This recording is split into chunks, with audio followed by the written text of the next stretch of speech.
आद्या धीरे धीरे चोरी चोरी उसे शीशे में देख रही थी और अरमान भी बाइक चला रहा था। एंड देन उसने सर में हेलमेट लगा रखा था। देन इसी वजह से वो आद्या को नहीं देख पा रहा था, बस वो आगे बाइक चलाने पे ध्यान दे रहा था। अचानक से वो एक जगह आके रोकता है, गोले की दुकान पर। फिर वो रोकता है और फिर आद्या को देखकर कहता है, चल यार, खा डांस कर करके इतना थक गया हो ना, दिमाग गर्म हो गया है, चल कुछ ठंडा खाता है। फिर उसके बाद वो आद्या को देखता है, उसका हाथ पकड़ता है एंड देन गोले की दुकान पे लेकर आता है। एंड देन 2 गोले का ऑर्डर दे देता है, एक काला खट्टा, एक नॉर्मल। देन वो काला खट्टा खुद के लिए लेता है और नॉर्मल आद्या के लिए। उसके बाद वो आद्या को गोला पकड़ाता है और आद्या उसे देखकर कहती है, तुम्हें पता है मैं नॉर्मल खाती हूँ? तो उसके बाद वो उसको देखकर कहता है, ऑफ कोर्स, 1 साल से जानता हूँ तुम्हें मैं।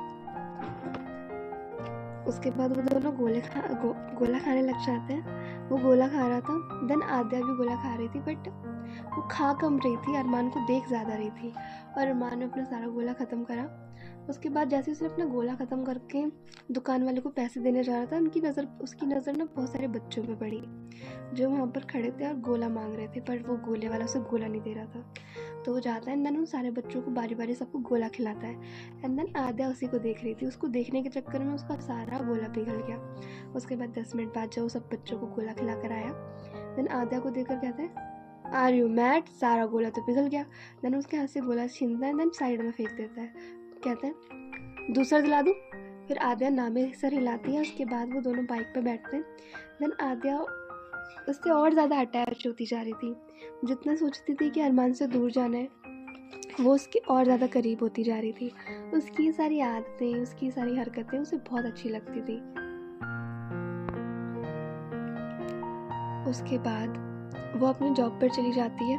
अरमान उसे जॉब पर छोड़ देता है। उसके बाद वो अपनी डांस अकेडमी, जहाँ बच्चों को सिखाती है, वो वहाँ आ जाती है। वो वहाँ पर 5 घंटे बच्चों को सिखाती है, पहले बड़े, फिर उनसे छोटे, फिर उनसे छोटे, फिर सबसे छोटे, ऐसे करके उसकी 3-4 क्लासेस चलती हैं। उसके बाद अरमान उसे छोड़कर वहाँ से चला जाता है। देन वो जब तक अरमान की बाइक वहाँ से जाती नहीं है, वो अरमान को ही देखती रहती है। उसके बाद वो सर पे एक थप्पड़ मारती है, उसके बाद एक छोटी सी स्मेल करती है और वहाँ से चली जाती है। एंड दूसरी तरफ नव्या अपने स्कूल पहुँचती है। देन सब बच्चे उसे गुड मॉर्निंग विश करते हैं।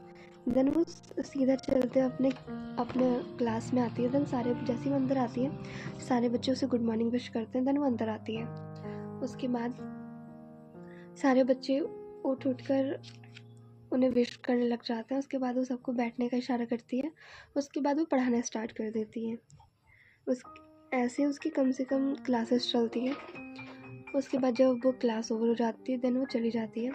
देन वो टीचर रूम में आती है। देन वहाँ पे देखती है कि बहुत सारे टीचर बैठे हुए हैं और वहीं पर एक टीचर बैठा है जिसकी एज कम से कम आद्या की ही एज की। टीचर रूम में सब अपना अपना लंच कर रहे थे, तो आद्या भी अपना लंच खोलती है, देन लंच करने लग जाती है। देन वहाँ पर सारे टीचर एक साथ बैठे हुए थे, टेबल का घेरा बनाकर, जहाँ पे 10-12 टीचर्स एक साथ बैठे थे और आद्या वहाँ सबसे अलग अकेली सीट पे बैठी हुई थी। सब लोग हंसी मजाक करते हुए खाना खा रहे थे, वहीं पे आद्या एकदम सीरियस होकर खाना खा रही थी। देन अचानक से वो जो टीचर था वो उसे बुलाता है। उसकी एज 25 साल है और उसका नाम विवेक है। विवेक नव्या को आवाज़ देता है और उसे कहता है, अरे नव्या मैम, क्या वहाँ पे अकेले बैठकर खा रही हैं? हमारे साथ आ जाइए। देखिए यहाँ पे कितना अच्छा टॉपिक चल रहा है। यहाँ पर सब लोग मेरी शादी करवाने पे तुले हुए हैं। अगर आपकी नज़र में कोई लड़की हो तो बता दीजिए। नव्या उसकी तरफ देखती है और अपना टिफिन बंद करते हुए कहती है, मैं यहाँ बच्चों को पढ़ाने आती हूँ, किसी का रिश्ता तय करवाने नहीं। और मैं ये दलाल नहीं हूँ जो दूसरों का रिश्ता तय कराती फिरूँ। अगर आपको शादी करने में इंटरेस्ट है तो अपनी लड़की खुद ढूंढ लीजिए, ये मेरा काम नहीं है। उसके बाद वो अपना टिफ़िन बंद करती है, अपने बैग में डालती है एंड देन उठ कर वहाँ से चली जाती है। एंड देन सब लोग उसको देखते हैं। देन उसमें में से एक टीचर बोलती है, बाय गॉड, चुड़ैल है 1 नंबर की। पता नहीं इतना एटीट्यूड लाती कहाँ से है। इससे थोड़ा सा हंसकर बात करने की कोशिश कर लो तो जवाब ऐसे देके चली जाती है जैसे बस अभी इसका टिफ़िन ही छीनने वाले हैं हम लोग। तुम इसे क्यों बार बार बुलाते हो? तुम्हें क्या प्यार व्यार हो गया उससे? उसके बाद वो टीचर उसकी तरफ देखकर बोलता है, टीचर्स हैं हम साथ में, अगर साथ में रहेंगे तो ज़्यादा अच्छा होगा। उसके बाद उनमें से एक टीचर बोलता है अगर वो हमारे साथ नहीं रहना चाहती तो हम क्या कर सकते हैं, पता नहीं किस बात का एटीट्यूड है उसके अंदर। खैर छोड़ो, तुम लोग लंच करो। देन सारे टीचर लंच करने लग जाते हैं और वहीं पे नव्या एक पार्क में आकर बैठती है जहाँ पर बहुत सारे बच्चे बैठे होते हैं। और उसके बाद वहाँ पर एक छोटे से बेंच में वो बैठ जाते हैं। देन अपना टिफ़िन खोलती है, वहाँ पे खाने लग जाती है। तो वहाँ बहुत सारे बच्चे आ जाते हैं। जो एक बच्चे के घुटने में चोट लगी होती है। देन वो नव्या को देख कर कहता है एक्सक्यूज़ मी मैम, देखो ना इसने मुझे चोट मार दी। उसके बाद नव्या अपना टिफ़िन छोड़ती है, देन उनको देखती है, देन उसका घुटना देखती है जहाँ पर हल्की सी खरोच लगी थी। वो अपना बैग खोलती है, उसके अंदर एक बैंडेज होता है, देन वो लगाती है। देन उस बच्चे के गाल पे हाथ रखती है और उसे देखकर बोलती है अभी 5 मिनट में ठीक हो जाएगा, ओके? और हाँ, अच्छे से खेलना, लड़ाई झगड़ा नहीं करना। अगर लड़ाई झगड़ा किया तो फिर मैं आपसे नाराज़ हो जाऊँगी। उसके बाद वो बच्चे उसकी तरफ देखते हैं और हाँ में सिर हिलाते हैं। उसके बाद उसके आसपास बैठ जाते हैं। उसके बाद वो सबके लिए एक एक निवाला तोड़ती है, देन सबको निवाला खिलाने लग जाती है। वहाँ के सारे बच्चे उसे बहुत ज़्यादा पसंद करते थे। उसमें बस एक बच्चा था जिसकी उम्र 5 साल होगी। वो दूर खड़ा होकर नव्या को ही देख रहा था और उसके पास 2 बच्चे आते हैं, उसे देखकर बोलते हैं यहाँ पे क्यों खड़ा है, मैम के पास चल ना। वो बच्चा उसकी तरफ देखता है और बोलता है नहीं यार, मैं कैसे जाऊँगा। तो उसके बाद वो दूसरा बच्चा कहता है क्यों नहीं जा सकता, चलते हैं ना साथ में, देख मैम सबको खाना खिला रही है। तो उसके बाद वो बच्चा कहता है हाँ तो वो तो बच्चे इसलिए खिला रही है, जब मेरी शादी हो जाएगी ना नव्या मैम के साथ, फिर उसके बाद वो रोज़ मुझे अपने हाथों से खाना खिलाएंगी। उसके बाद फिर जब हमारे बच्चे होंगे ना, मैं 5 बच्चे करूँगा, 5 बच्चे। मैम को बच्चे बहुत पसंद है। उसके बाद हम लोग घूमने जाएंगे। उसके बाद दूसरा बच्चा उसको देख कर कहता है तो यहीं पर बैठे बैठे नव्या मैम के साथ शादी के सपने देख। नव्या मैम तो इतनी बड़ी है, उनकी शादी तो किसी बड़े से हो जाएगी। उसके बाद वो कहता है ऐसे कैसे हो जाएगी, मैं होने ही नहीं दूंगा। नव्या मैम मुझसे प्यार करती हैं। अगर देखियो, मैं अभी नव्या मैम को जाकर प्रपोज करूँगा, उसके बाद नव्या मैम मुझे अभी हाँ बोल देंगी। उसके बाद जब मैं बड़ा हो जाऊँगा ना, फिर नव्या मैम मुझसे शादी कर लेंगी। उसके बाद हम 5 बच्चे पैदा करेंगे, 5 बच्चे। फिर हम घर में स्कूल खोल लेंगे। फिर नव्या मैम को बाहर बच्चे पढ़ाने की ज़रूरत नहीं पड़ेगी। हाँ नहीं तो।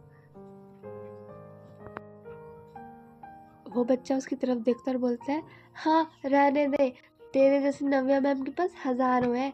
नव्या मैम तुझे कभी हाँ नहीं करने वाली। हाँ नहीं तो। नव्या मैम तो इतनी बड़ी है, वो तेरे से शादी क्यों करेंगी। मैं शर्त लगा रहा हूँ, नव्या मैम तुझे मना कर देगी, जा जाके देख। ये बात उस बच्चे के ईगो पे ठहर जाती है। उसके बाद वो बच्चे को देखता है और अपनी उंगली दिखाते हुए बोलता है देख ले, अभी मैं नव्या मैम को जाके प्रपोज करूँगा ना, नव्या मैम यूँ हाँ बोल देंगी। वो 3 बार चुटकी बजाकर बोलता है। उसके बाद वो उसको देखता है, घूरते हुए नव्या के पास जाता है, देन अपने घुट्टों पे बैठता है। और वो ऑलरेडी नव्या से इतना छोटा था, उसके घुटनों पर बैठने के बाद नव्या को तो 1 सेकंड के लिए दिखाई नहीं दे रहा था। सॉरी। उसके बाद सारे बच्चे साइड में होते हैं। देन नव्या उसको देखती है और बोलती है विकी क्या कर रहे हैं आप, चलिए उठे, ऐसे नहीं बैठना चाहिए।